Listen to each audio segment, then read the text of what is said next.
یاری من همدمی یک یار شد افسوس افسوس، با رقیبان مهی میا شد افسوس افسوس.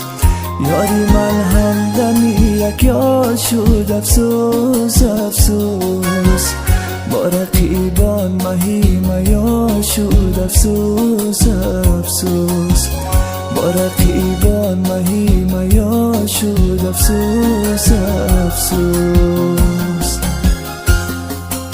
در دوام عشق و عاشقی یک چیز را پی بردم و فهمیدم که من به صورت الهی عاشق شدم، چون که سیرتم و پست روز می شود و بر می گردی و تعجب می کنی، می بینی که من موفق شدم بدون فکر و خیال تو زندگیم را دگر کردم.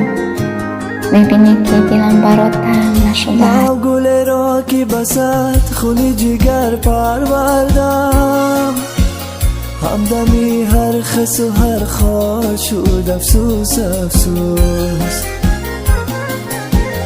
نو گل را که بسد خون جگر پروردم، همدمی هر خس و هر خار شد افسوس افسوس. یاری من همدمی یک یار شد افسوس افسوس، با رقیبان مهی میا شد افسوس افسوس. یاری من همدمی یک یار شد افسوس افسوس، با رقیبان مهی میا شد افسوس افسوس، با رقیبان مهی میا شد افسوس افسوس. چرا رفتی؟ اما باز هم دلم نشد حرفی بزنم. چرا؟ چون این انسانی بدی نبودم که صدایم را پیش تو بلند گردانم. دلم نمیشد آهسته آرام و احتیاط کرده حرف میزدم، مبادا دل نازکت را نرنجانم. چند روزه برای مهر و وفا آمده بود، باز به مهر و ستم کار شد افسوس افسوس.